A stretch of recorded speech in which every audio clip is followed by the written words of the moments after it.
The city of Crestview stirred to life in the early morning, the golden hue of dawn casting long shadows over its polished courthouse steps. Inside, corridors lined with marble echoed with hurried footsteps, attorneys rushing to their courtrooms, clerks shuffling papers, and security officers standing at their posts. It was a place where justice was supposed to be served, where law held its weight. But today, justice was suffocated under the weight of something far darker. Today, justice was suffocated under the hands of Officer Greg Lawson. Judge Evelyn Monroe had spent years walking these halls. A woman of sharp intellect and unwavering resolve, she had built her career on standing firm in the face of intimidation. At 42, she was one of the youngest black female judges to hold office in Crestview, and she knew exactly what it had taken to get here. But not everyone respected her authority, especially not Officer Greg Lawson. He had spent 15 years on the force, patrolling Crestview with an air of untouchable arrogance. To him, authority wasn't about serving justice, it was about control. And Evelyn Monroe? She was a threat to that control, a black woman in power, sitting above men like him, making the calls, rendering decisions, holding a gavel instead of shackles. And today, he had decided she needed to be reminded of her place. The courthouse was already bustling when Evelyn walked through the entrance. The smell of fresh coffee lingered in the air, mixing with the scent of old books and polished wood. She had a full day ahead, 3 hearings, a major sentencing, and a meeting with the district attorney. But just as she stepped toward the grand staircase leading to her courtroom, a uniformed figure stepped into her path. Greg Lawson. "Excuse me," Evelyn said, voice even. But he didn't move. Instead, he crossed his arms, his stance wide and unmoving. "Where do you think you're going?" he asked, voice laced with condescension. Evelyn furrowed her brows. "To my courtroom." Greg tilted his head, his lips curling into something almost smug. "Not today, Judge." A hush fell over the lobby. People turned, attorneys, clerks, everyone suddenly watching. Evelyn inhaled, controlling the slow burn of irritation rising in her chest. "Officers don't interfere with judges. You know that." Greg smirked. "Greg. Well, I just got a report that someone suspicious was trying to enter the courthouse under false pretenses." A cold silence settled. Evelyn's jaw tightened. "A false pretense?" she repeated. Greg took a step closer. "I don't recognize you." A flicker of disbelief crossed her face. She had worked here for years. She had sentenced criminals, freed the wrongly accused, made rulings that shaped the city. But to him? She was just another black woman standing in the wrong place. Evelyn squared her shoulders, her voice cool but firm. "If this is a joke, it's not funny." Greg didn't laugh. Instead, he reached for her arm. She barely had time to react before his fingers clamped down like a steel trap. The room froze. A gasp. A murmur. The eyes of onlookers widened as Greg yanked her forward. Evelyn staggered, her heels scraping against the polished marble floor. "Let go of me," she ordered. Greg leaned in, breath hot against her ear. "You don't belong here," he hissed. The words hit harder than the grip on her arm. Her chest tightened, not from fear, but from rage. She had spent her entire life fighting to be in spaces like this, and now, in the very place where she commanded a courtroom, a man like him dared to put his hands on her. Her pulse roared in her ears. "Take your hands off me." Greg tightened his grip. "Or what?" And then, "Officer Lawson, what the hell are you doing?" The voice boomed through the lobby, shattering the suffocating silence. Greg barely had time to turn before 2 uniformed deputies stormed toward him. His grip loosened. Evelyn ripped her arm free, stepping back. Then, The courtroom doors swung open. More eyes, more gasps. A sea of stunned attorneys and clerks watched in collective disbelief. And Greg saw it, the judge's chair. Empty. His stomach dropped. Realization slammed into him like a freight train. Evelyn's breath was still ragged, but her voice was iron when she spoke. "You just assaulted a sitting judge in her own courthouse." Greg's face drained of color. For the first time, he looked afraid. Phones flashed. People whispered. The weight of his mistake crushed him. "I didn't," Greg stammered. But it was too late. The deputies seized him, twisting his arms behind his back. The cuffs clicked. And this time, they were for him. As Greg was dragged away, Evelyn stood tall. Her voice, though hoarse, never wavered. "Take him out of my courthouse." The entire nation erupted. The footage of Greg Lawson's downfall went viral within hours. News anchors called it a reckoning. Activists called it justice. And the department? They threw him to the wolves. His badge was revoked.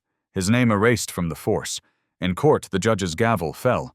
20 years in prison. And Greg Lawson? He finally understood what it meant to be powerless. What do you think? Should justice be absolute, or should power protect those who abuse it? Drop a comment below and share your thoughts. Like this video if you stand for justice.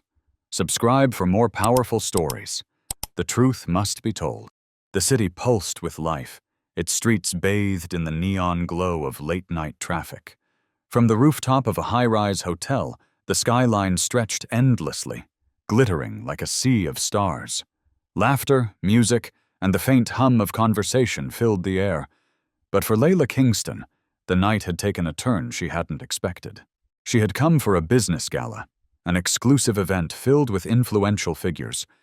But the moment she stepped outside to catch her breath on the terrace, she felt it.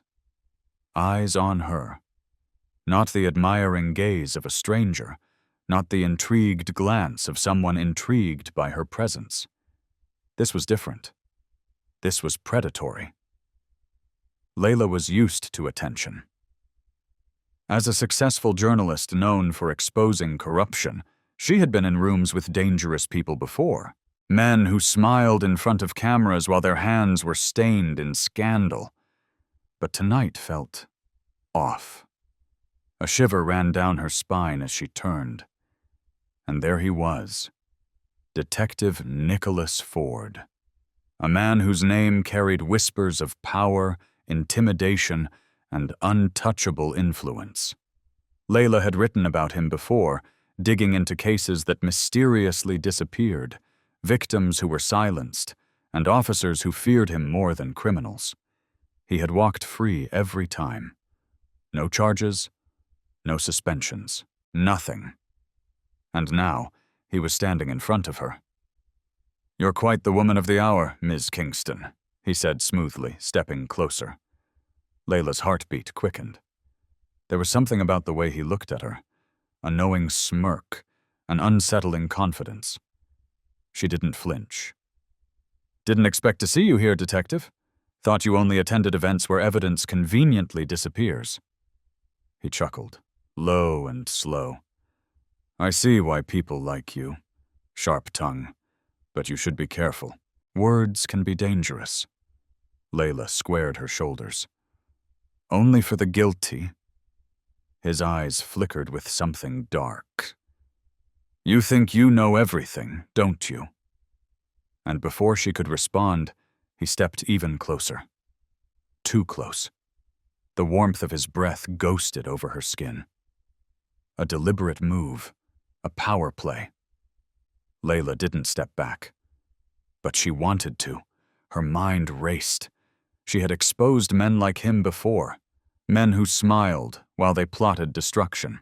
But Nicholas Ford wasn't just any corrupt cop. He was the system's best-kept secret, untouchable, or at least he thought he was. "I admire your confidence," he murmured, eyes locking onto hers. "But tell me, Layla, When was the last time you really felt safe?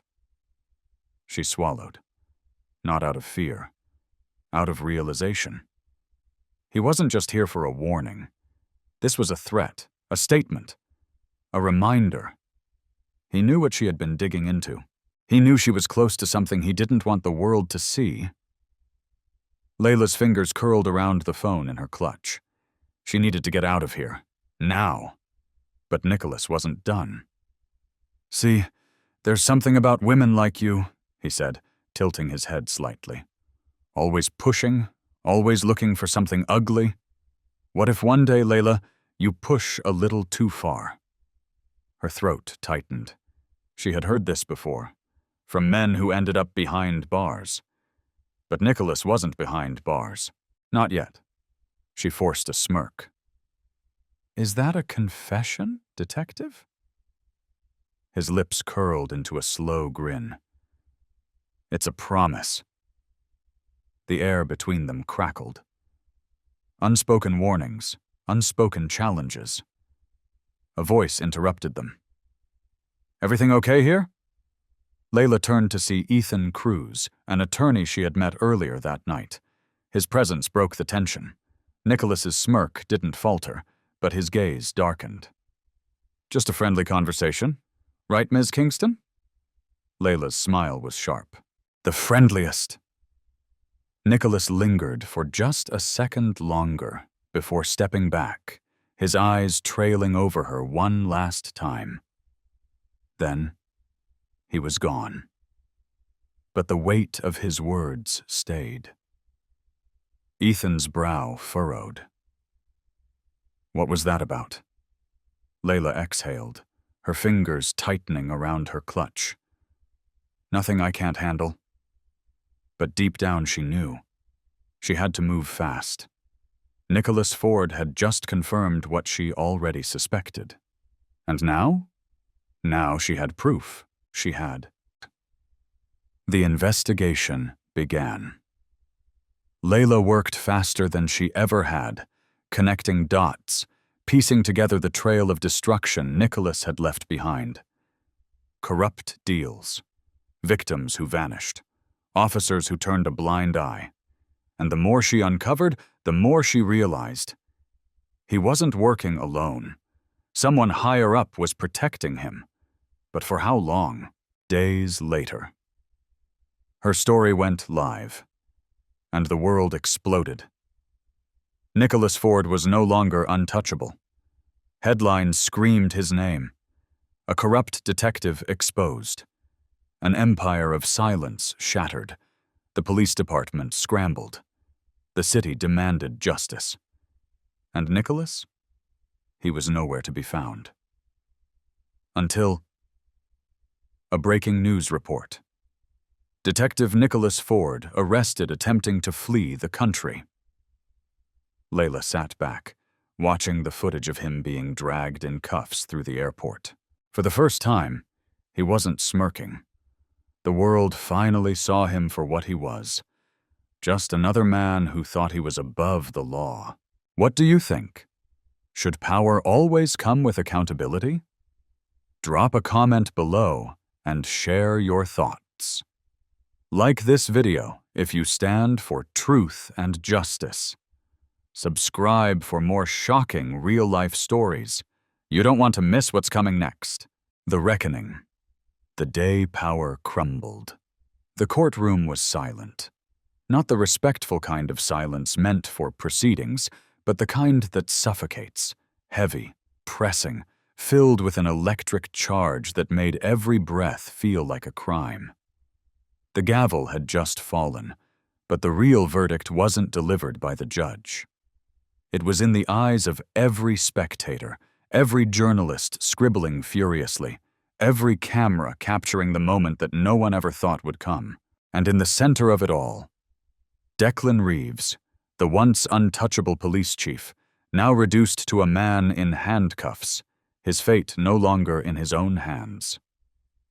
His jaw clenched, his once pristine uniform crumpled and undone at the collar. For the first time, Declan wasn't the one giving orders. He was the one being taken away. Across the courtroom, Serena Mitchell watched him, her expression unreadable. A year ago, she never imagined she would be the one to bring him down. But here they were, and this was just the beginning. 1 year earlier. The storm had been brewing for a long time, whispering through the cracks of the city like an unspoken truth everyone was too afraid to say out loud. Everyone except Serena. She had spent her career chasing ghosts, stories that people refused to believe, scandals that disappeared before they could be printed. But this wasn't just a story. This was Declan Reeves, a police chief with blood on his hands, protected by a system that had spent years burying his sins.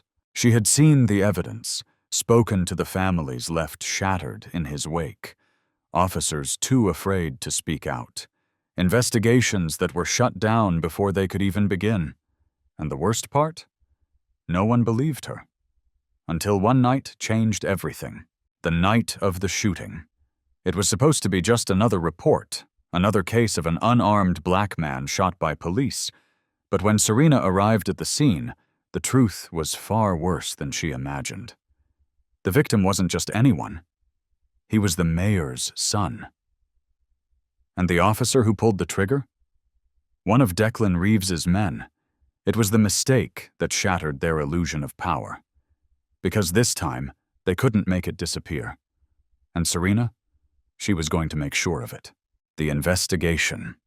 Every lead she chased led back to Declan. His orders, his cover-ups, his corruption. But exposing a man like him wasn't easy. The deeper she dug, the more dangerous it became. Phone calls in the middle of the night. Anonymous threats. A car that followed her home just a little too long. But the scariest part? The silence. The officers who looked away when she asked questions. The victims too afraid to speak. And worst of all, the mayor himself, hesitating to push for justice, knowing what it would cost. Because taking down Declan Reeves meant exposing everyone who had protected him. And they weren't ready for that. But Serena was. The confrontation. It happened in a quiet office, late at night. The kind of meeting that was never supposed to happen. Declan leaned against his desk, his signature smirk in place. The smirk of a man who had never once feared consequences. "You're making a mistake, Ms. Mitchell." She held her ground. "No, Chief. I'm correcting one." His laugh was low, amused, like he had heard this before. "You don't get it, do you?" He stepped closer, his presence imposing. "You think the truth matters, but the truth is whatever I say it is." Serena didn't flinch. She had spent too long being afraid. And now? It was his turn. She pulled out her phone, hit play. A recording. His voice, his orders. Undeniable proof of the corruption they swore didn't exist. And for the first time, Declan's smirk faltered. Because for the first time in his career, he was the one trapped. The trial. The world watched as the evidence unfolded. Years of cover-ups, excessive force, bribes, and bodies left behind in the name of power. And at the center of it all, Declan Reeves, the man who once controlled everything, now powerless. He tried to fight it, tried to spin the narrative, tried to convince the jury that he was the real victim, but the world had already seen the truth. And when the final verdict came, guilty, there was no escape. No one left to protect him. The same system he had manipulated had just turned against him. And Serena? She didn't need to say anything. The truth had spoken for itself. This isn't just a story. It's a warning. How many Declan Reeves exist in the real world? How many get away with it? And how many more will if no one stands up? Justice isn't just about punishment. It's about making sure this never happens again. Tell us, do you believe the system truly works? Or is it just another tool for the powerful, like this video if you believe in accountability? Subscribe for more stories that expose the truth. Because power means nothing if it's never challenged. The weight of injustice.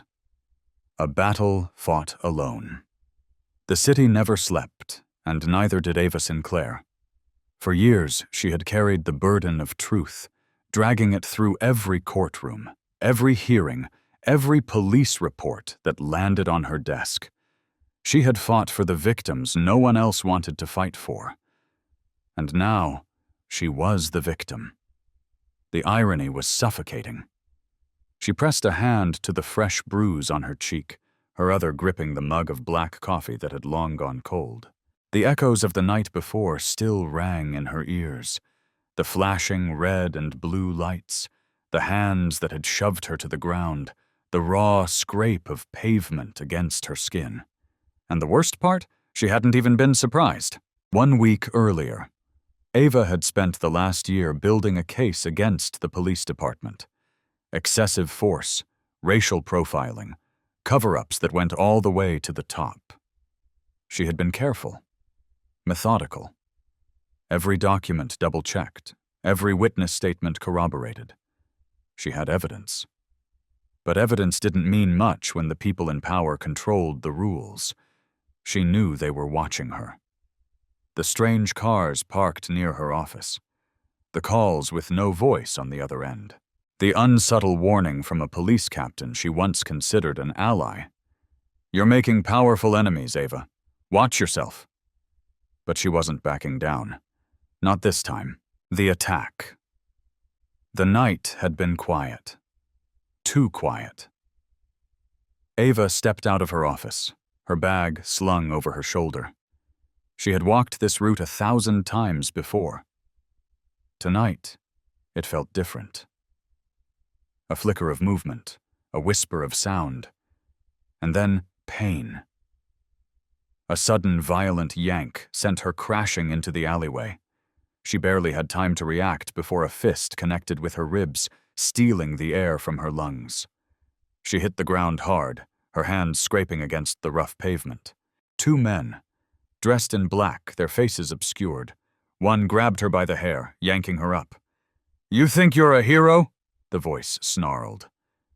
Ava didn't answer. She couldn't. Her body was screaming in pain, her breaths shallow. They didn't want to kill her. No. They wanted to send a message. And when the second blow came, a boot to the side cracking against her ribs, she knew exactly who had sent it. The aftermath. The hospital was cold, sterile. She sat on the examination table, her ribs wrapped in tight bandages, her cheek swollen. She didn't cry. She didn't scream. She seethed. The officer who took her statement barely looked at her. "Random mugging," he muttered, scribbling down half-hearted notes. Ava almost laughed, but it wasn't funny. She had fought so long for justice, and now justice refused to fight for her. The breaking point. She knew what would happen next. Nothing. There would be no investigation. No names. No arrests. Because the men who had attacked her hadn't been criminals. They had been protecting criminals. She had 2 choices. She could walk away, forget the case, leave the city, let someone else fight the battle she was losing. Or she could set the world on fire. Ava reached for her phone. She had been careful with the evidence, keeping it locked away. But careful wasn't enough. It was time to make it public. She uploaded the files. Every document. Every video. Every piece of proof. And with shaking fingers, she typed the words that would change everything. The viral storm. The internet exploded.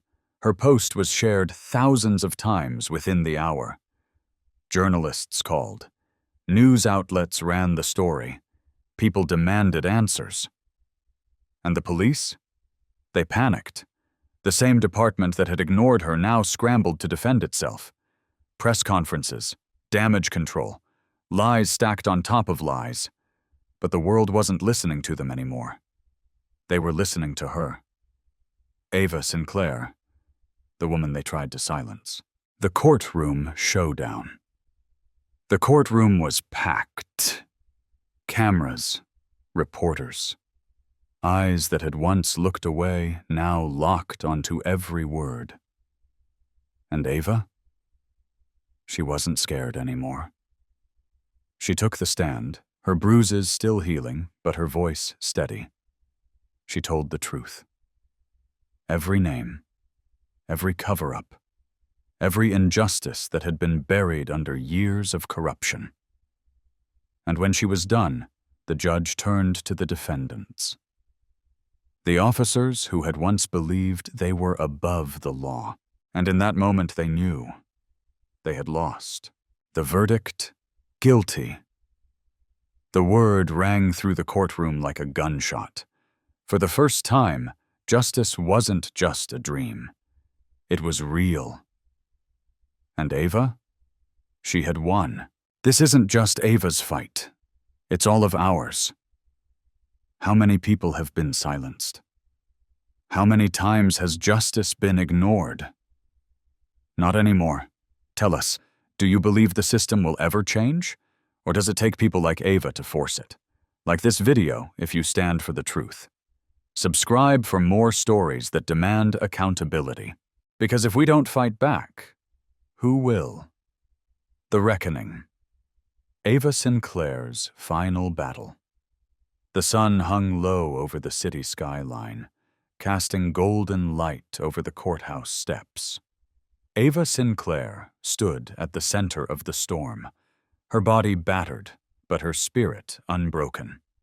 The trial had ended, but the war was far from over. Justice had been served. Or so they claimed.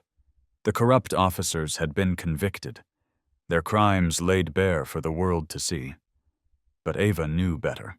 Convictions meant nothing if the system remained the same. She had spent years uncovering the filth buried beneath polished badges and legal jargon, fighting for those who had been silenced, beaten, forgotten, and now they wanted her to disappear. The threats had doubled. Her phone buzzed with anonymous messages. Leave town. Drop the case. Stay quiet. Or else. Her home was vandalized. Red spray paint smeared across her door. Traitor. But the final straw? The moment she knew there was no turning back? When she found a bullet on the hood of her car. A promise. A warning. A death sentence. The system fights back. Ava stared at the bullet in her palm, her fingers trembling. She had been afraid before, of failing, of losing, of what they might do to her. But now, she was furious. They still thought they could control her. They had tried to destroy her body. Now they wanted to destroy her mind. But Ava Sinclair wasn't built to break. She wasn't running. Not now. Not ever. Instead, she called the one person who still believed in justice, U.S. Attorney Michael Vega. An unlikely alliance. Michael had been hesitant at first. The weight of corruption reached higher than either of them had imagined. Judges, city officials, politicians. This wasn't just about a few bad cops. This was organized. A systemic infection that spread through every branch of power. And Ava? She had kicked the hornet's nest. If she kept going, they wouldn't just try to scare her. They'd bury her. For good. But she didn't back down. Not after everything she had lost. So Michael made a choice. Together, they built a case bigger than anything this city had ever seen. They weren't just going after dirty cops. They were coming for everyone. The betrayal. But justice always came at a cost. And the closer they got, the more the walls closed in. One night, Michael didn't show up for a meeting. His phone rang and rang. No answer. Ava's gut twisted as she drove to his apartment. When she got there, the door was already open. Inside, the place was destroyed, papers shredded, files missing, the walls smeared with threats, and on the kitchen table, Michael's badge. But no Michael. Her blood ran cold. They had taken him. The race against time. Ava had two choices: run before she was next, or fight and risk losing everything.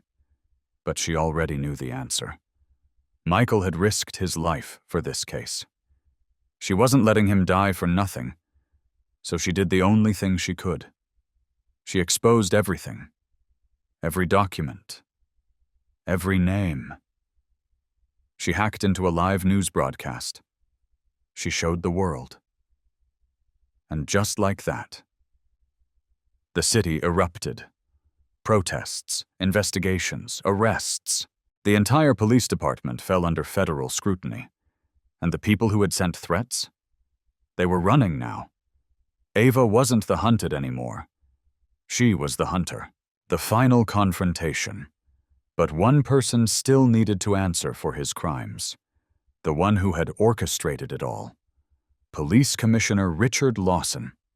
The man who had protected monsters. Who had ordered Michael's abduction. Who had nearly destroyed Ava's life. And he was still free to retis, but not for long. With a wire hidden beneath her jacket, Ava walked into his office, face to face with the devil. "Miss Sinclair," he greeted, smiling like he hadn't tried to kill her. She sat across from him, keeping her expression neutral. "You've caused quite a mess," he said, sipping his whiskey. "Was it worth it?" Ava tilted her head. "I don't know. Let's find out." She slid a flash drive across the desk. It contained everything. Every conversation. Every financial transaction. Every piece of proof tying him to a conspiracy that would bring down the entire system. His smirk faltered. His hand twitched toward his drawer. Gun? Bribe money? A kill switch? Ava didn't care. Because she had already called the FBI. They were listening. And the second his fingers brushed the handle, the door burst open. Armed agents stormed inside. And just like that, Lawson's reign was over. Victory. Or something like it. Months later, the trials were over. Lawson was convicted. Michael was found alive, bruised, tortured, but alive. And Ava? She was everywhere. The woman who took down an empire of corruption. But victory was bittersweet. She had lost friends. She had bled for the truth.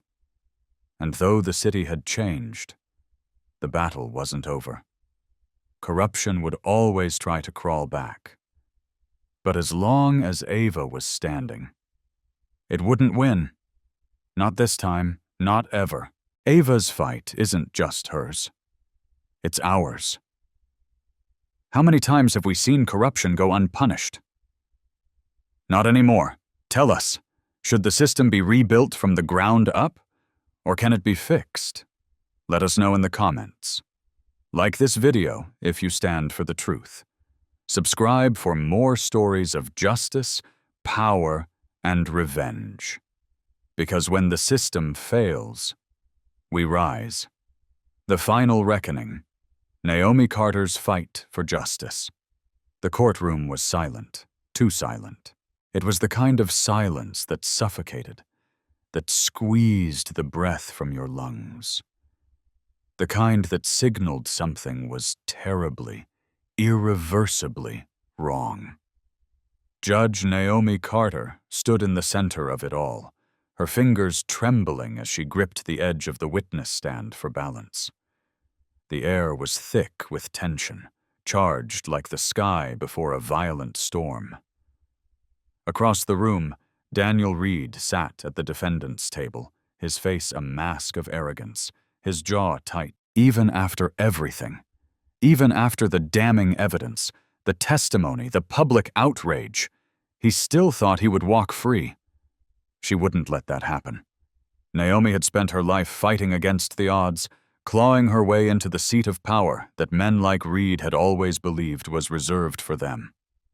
And now, as the trial that would determine his fate neared its climax, she felt the weight of every moment pressing down on her. This was it, the final battle. And if she lost, there wouldn't be another chance. A system built to protect monsters. For weeks, she had watched the defense try to twist the narrative.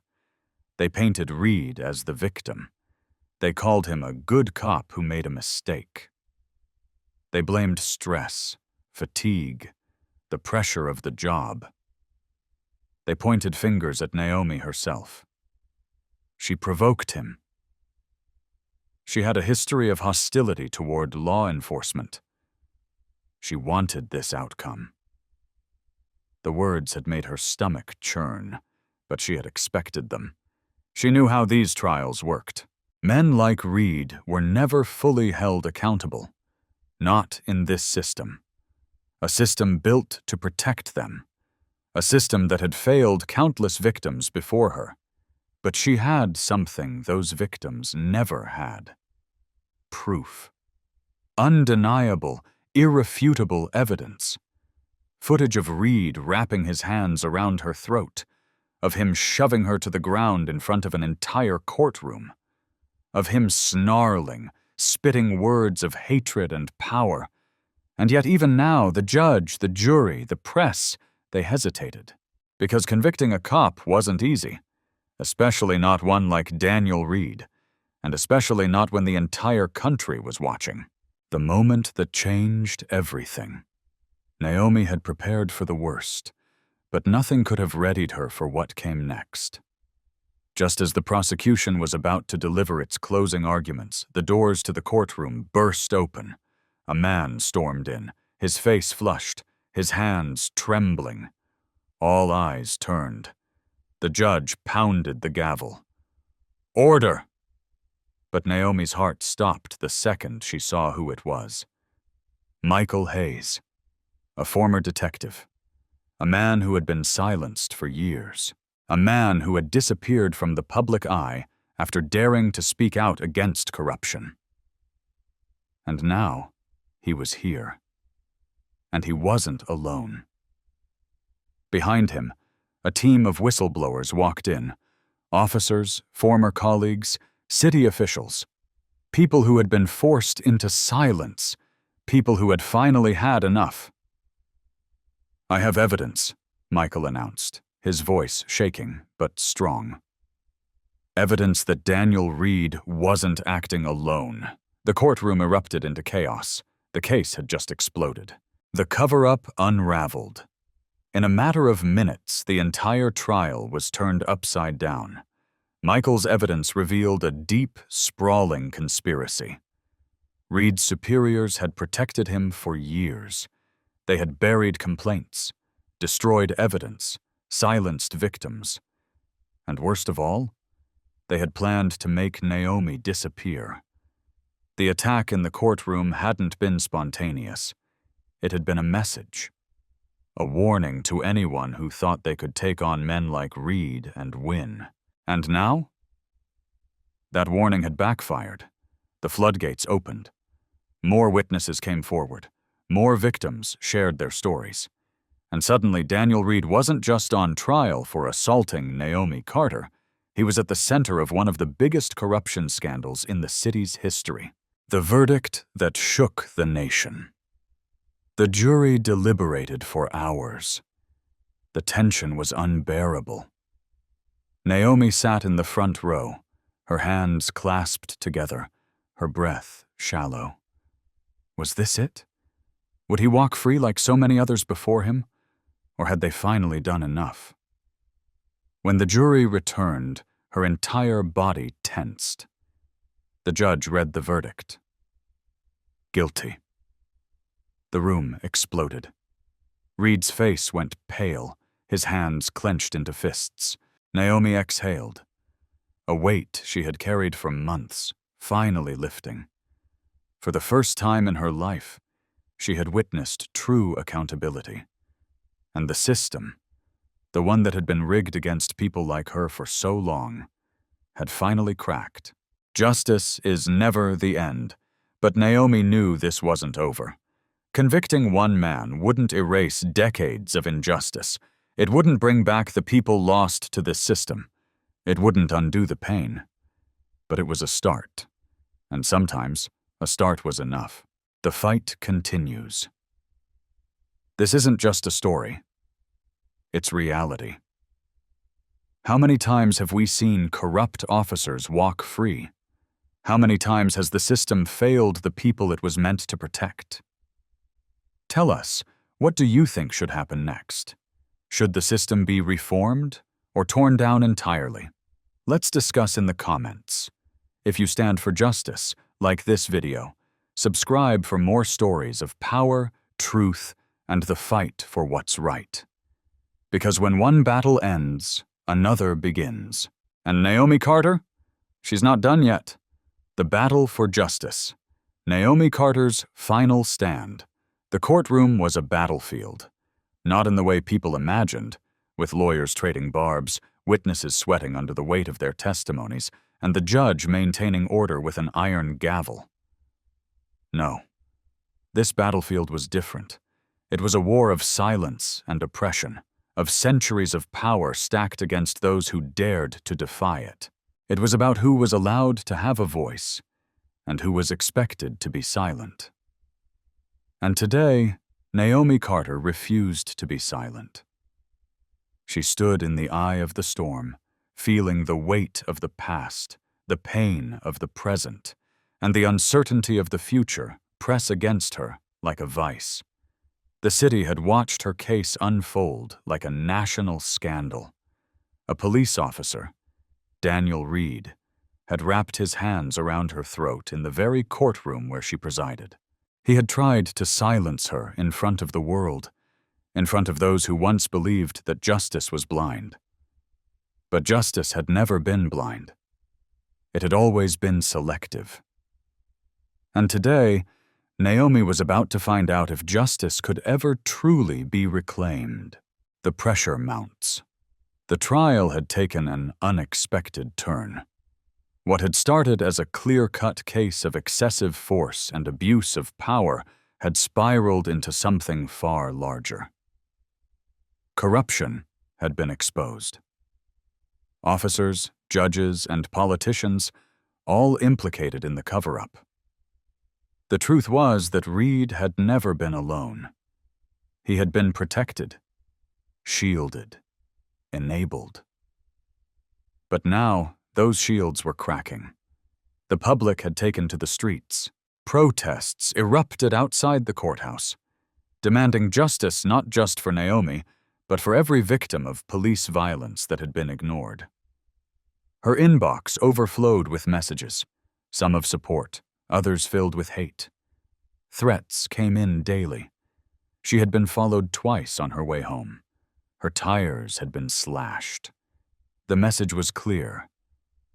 Back down. Let Reed walk, or suffer the consequences. And yet, she stood firm, because Naomi knew that if she backed down, if she let them win, then no one would ever be safe. The breaking point. The trial was nearing its climax. Naomi had testified, her voice unwavering. The evidence was overwhelming. The defense had tried to paint Reed as a man under pressure, a decorated officer who had simply cracked under the strain of the job. But video footage of the attack told the real story. And then, the defense played their final, desperate card. A fake witness. A supposed former associate of Naomi's, who claimed that she had once spoken about bringing the system down. Someone who insisted that Naomi had provoked Reed, that she had orchestrated the encounter for her own gain. Gasps echoed through the room. The prosecution was blindsided. The judge, clearly uneasy, allowed the testimony to proceed. Naomi's heart pounded in her chest as she clenched her fists beneath the table. They were trying to turn her into the villain. They wanted her to look angry, to lose control, to fit the stereotype of the emotional black woman who couldn't be trusted with power. She took a slow breath, forced her heartbeat to steady, and when the defense attorney asked if she had anything to say, she stood, not just for herself, but for every person who had been vilified for daring to speak truth to power. My entire life, I have fought to be seen as equal in a system that was never built for me, she said, her voice carrying through the courtroom. And I will not let you twist my words to justify a man's violence against me. The truth is simple. Daniel Reed attacked me. And now you are attacking my character because the evidence against him is undeniable. Silence. The jury was listening. For the first time, the defense looked uncertain, and Naomi knew in that moment they had overplayed their hand. The turn of the tide. But the battle wasn't over. The threats escalated. Someone broke into Naomi's home, leaving a single bullet on her kitchen counter. She didn't flinch. She didn't report it. She knew the people meant to protect her were the same people who wanted her gone. Instead, she doubled down. Her allies mobilized. Former victims of Reed's abuse came forward. Journalists dug deeper. Investigators unearthed years of corruption buried under layers of bureaucratic red tape. The city was waking up. The truth was no longer something they could bury. The jury deliberated for days. Too long. The longer it dragged on, the more Naomi felt the familiar ache of injustice creeping in. What if he walks? The thought consumed her. Because if Reed could choke a judge on camera and still walk free, then what chance did anyone else have? The verdict. Finally, the moment arrived. The courtroom was packed. Naomi sat stone-faced, her nails digging into her palm. The judge cleared his throat.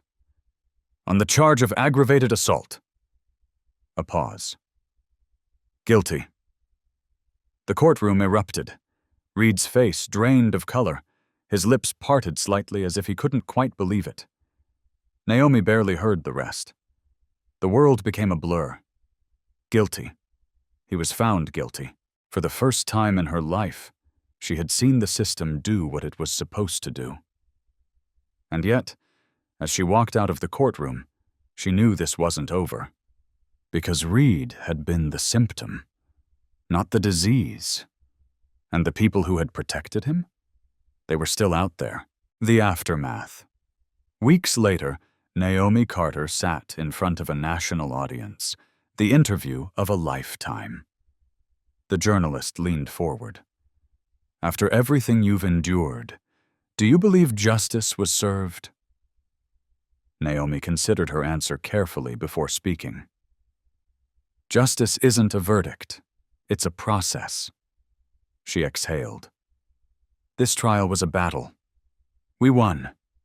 But the war is far from over. The journalist nodded. And what's next? Naomi looked directly into the camera, speaking not just to the interviewer, but to the entire country. We rebuild. We demand more. And we don't stop until this system protects everyone, not just those in power. The broadcast ended, but the message had already ignited something unstoppable. The fight continues. This isn't just a story. This is a movement. Have you ever seen injustice go unpunished? Have you ever felt powerless against a broken system? Tell us your thoughts in the comments. Should the system be fixed or torn down entirely? If you stand for justice, like this video, subscribe for more stories of power, truth, and the relentless fight for what's right. Because when one battle ends, another begins. And Naomi Carter? She's just getting started. The heavy air in the courtroom felt like a force pressing down on everyone inside. Naomi Carter sat behind the bench, her expression calm but unreadable. The dim glow of the overhead lights cast shadows across the high ceilings, making the tension in the room even more suffocating. The audience sat frozen, their eyes bouncing between Naomi and the man standing before her, his face twisted with a desperate mixture of anger and regret. Daniel Reed, the man who had once been a police officer, the man who had once believed himself untouchable, was about to hear the words that would seal his fate forever. But let's go back.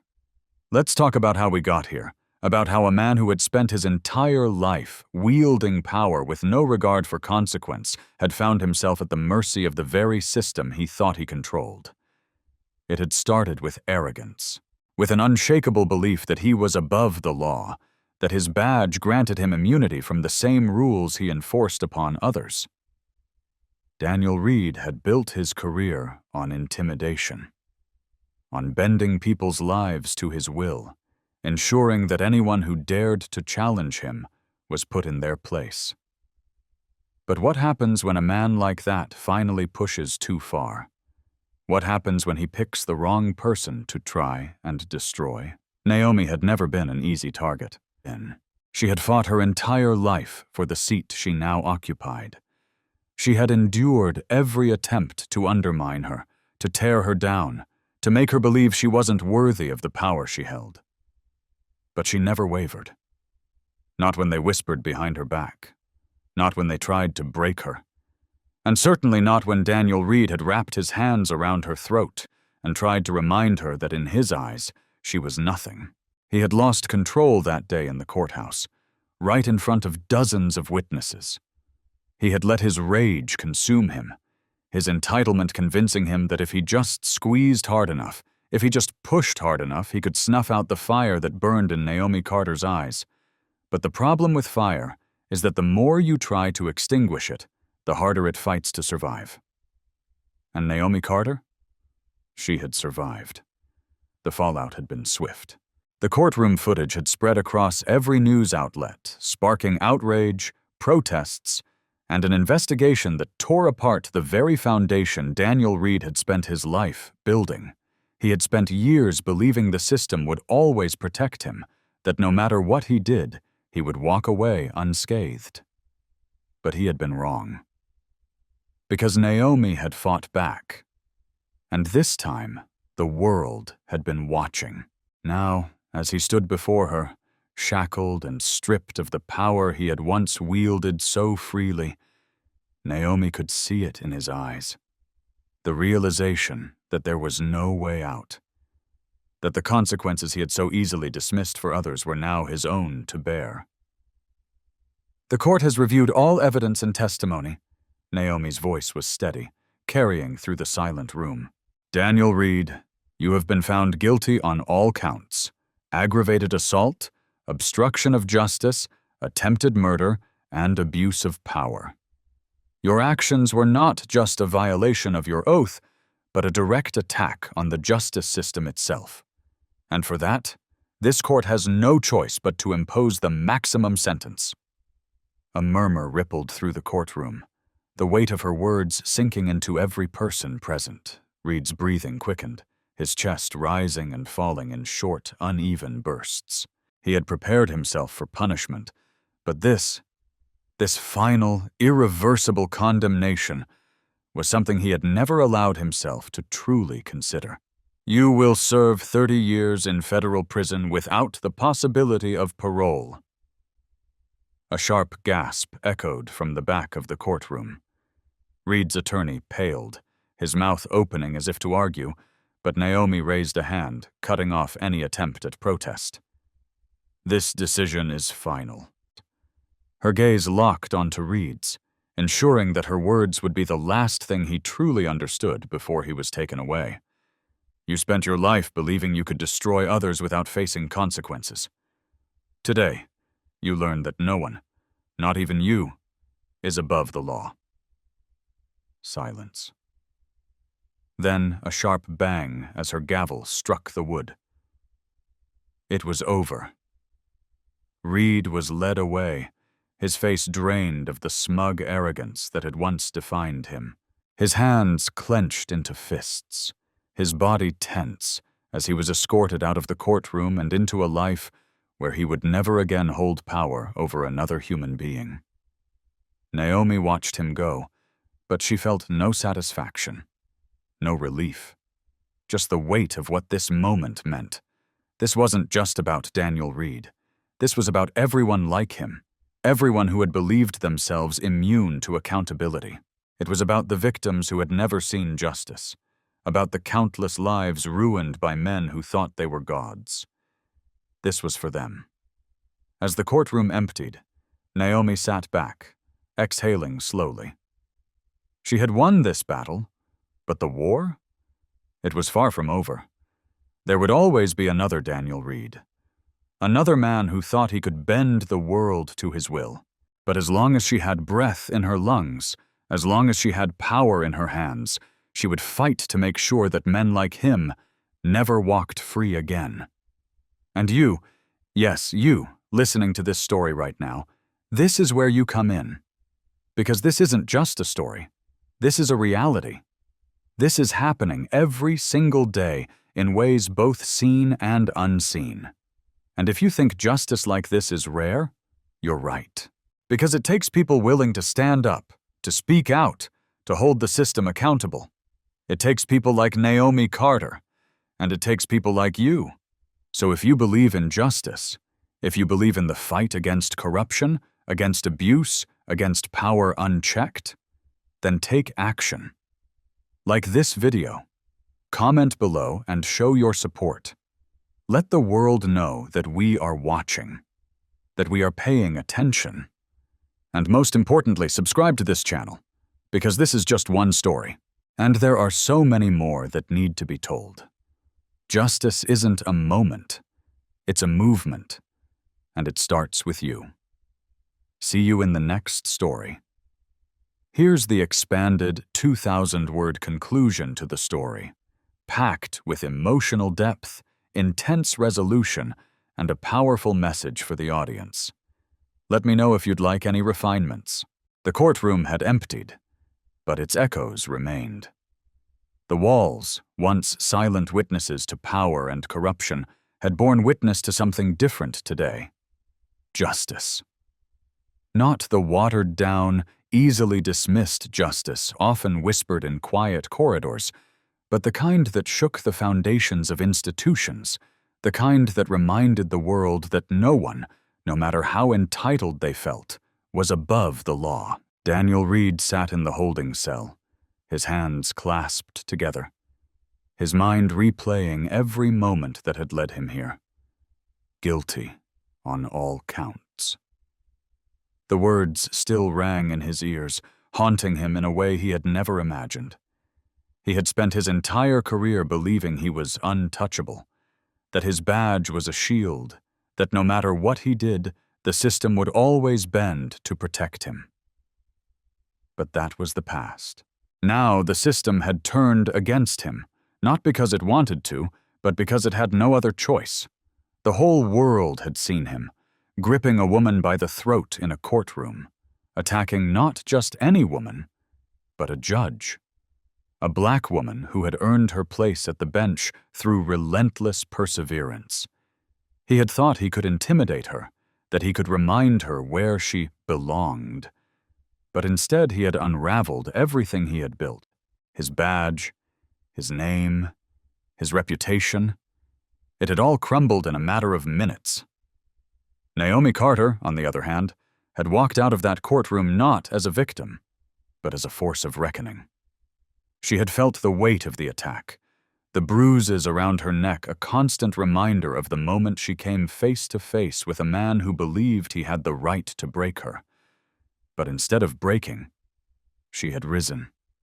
And now, the world had risen with her. the news had exploded. The footage of Reed's attack had gone viral, sparking debates, outrage, and most importantly, change. Across the country, police departments were being scrutinized. Officers who had operated in the shadows of their unchecked power were suddenly facing the light. Investigations were launched, policies were re-examined, and for the first time in a long time, people believed that maybe, just maybe, real accountability was possible. But for Naomi, this wasn't about a single case. This wasn't about Daniel Reed. This was about the countless voices that had gone unheard for far too long. She sat in her office late that night, staring out at the city skyline. Offers had been pouring in. News interviews, book deals, public speaking engagements. People wanted to hear from her, wanted her to be the face of reform. And she understood why. Because this fight wasn't just hers anymore. Her phone buzzed on the desk. It was a text from an unknown number. "I thought you ruined my life, but now I see I did it to myself. Maybe that doesn't matter to you, but I had to say it." Daniel Reed. Naomi stared at the message for a long moment. She should have felt satisfaction, maybe even vindication, but instead she just felt tired. Because Reed's downfall wasn't a victory. It was a symptom of a system that had created men like him, that had allowed him to believe he was beyond consequence until the moment he wasn't. She didn't respond. Instead, she turned back to the stack of papers on her desk. Reforms that needed signatures, policies that needed rewriting, changes that needed to happen so that the next Naomi Carter wouldn't have to fight the same battle. The real work was just beginning. Months later, time had a way of dulling headlines, of letting the world move on. But this time, the world hadn't moved on. The footage of Reed's attack was still being analyzed in courtrooms, debated on news panels, taught in law schools as an example of power unchecked, and the consequences that followed. His case had become more than just an isolated incident. It was a warning. Meanwhile, Naomi had continued her work. The justice system wasn't perfect, but she was determined to make it better. With the public's eyes still on her, she had used the momentum to push for actual change, new policies on accountability, stronger oversight on law enforcement, and most importantly, a shift in the culture that had allowed officers like Reed to thrive unchecked. And then came the offer. A federal appointment, the appellate court, a higher bench, a chance to make an even bigger impact. She hadn't sought it out, but she wasn't surprised. The system had a way of recognizing power when it refused to be silenced. She accepted. The announcement made national news. A woman who had once been nearly choked out in her own courtroom was now being elevated to a position of even greater authority. To some, it was poetic justice. To others, it was a reminder that the world was changing, and not everyone welcomed that change. Threats still came. Hate mail still poured in. But Naomi had long since stopped letting fear dictate her steps. Because she had already won, not just for herself, but for every woman.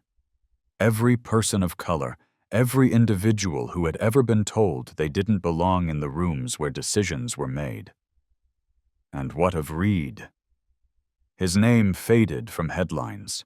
Just another officer turned inmate, a cautionary tale of arrogance meeting consequence. His sentencing had been swift, 20 years, no parole for the first 15. He would spend his days in the same system he had once ruled over with unchecked power. And the irony wasn't lost on him. He wasn't special. He never had been. He was just the first to be held accountable in a way that actually mattered. The lesson in all of this: justice isn't about revenge. It's about accountability. It's about making sure that no one, no matter how powerful they believe themselves to be, is above consequence. Naomi's fight wasn't just hers. It was a fight for a system that had long been broken, a fight to ensure that no one else had to endure what she had endured. And that's why her story matters. It's why we must keep fighting. It's why we must never be silent. What about you? If this story resonated with you, if you believe in justice, if you believe in standing up for what is right, hit that like button right now. Drop a comment below. Share your thoughts. What would you have done in Naomi's place? What do you think needs to change in our justice system? And if you want more stories like this, if you want to be part of a movement that exposes injustice and demands accountability, subscribe to the channel. This is just the beginning. And trust me, you won't want to miss what comes next.